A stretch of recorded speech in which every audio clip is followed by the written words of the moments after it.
तर दुसरीकडे पुण्याचे शिवसेना नेते रवींद्र धंगेकरांनी मंत्री चंद्रकांत पाटलांबद्दल शंका उपस्थित केली।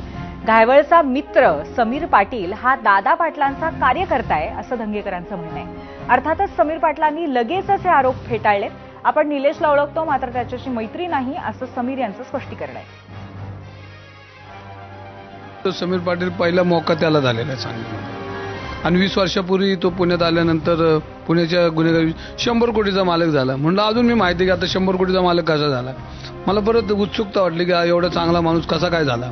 चंद्रकांत दादांचा मी दुश्मन नाही पण पुणेकर म्हणून माझा विचारण्याचा अधिकार आहे आणि चंद्रकांत दादांकडे जर सुई जात असेल तर त्यांना बोललो विचारणं हा आपलं कर्तव्य, आपण मतदार आहे। संशयाची सुई चंद्रकांत दादांवर जाते। तो त्यांच्या ऑफिसमध्ये बसून हे सगळे उद्योग करतो कराना मग दादांना माहिती आहे का ना आपल्या ताटाखाली काय चाललंय ते, आपल्या ताटाखालची लोक कशी वागतात याची माहिती दादांनी आता घ्यायला सुरुवात केली असेल। एक आरोप त्यांनी केला होता की मी आदरणीय दादांच्या ऑफिसला कामाला आहे, त्याचा त्यांनी पुरावा द्यावा आणि मी मकोकामधला आत्ता आरोपी आहे, मी गुंड आहे, मी गुन्हेगार आहे, त्याचा त्यांनी पुरावा द्यावा। आणि मी बोलता बोलता कदाचित असं बोललो असेल की टीव्हीवरच्या बातम्या वगैरे बघून की अरे बाबा तू जे दादांच्याबद्दल त्यांची बदनामी करतोयस तर निदान दादांच्या बरोबर जसे इतर त्याच्याच संबंधित नेत्यांचे फोटो व्हायरल होते किंवा काय होते तसे एखादं त्यांच्याबरोबरचा फोटो दाखवून तरी बोल।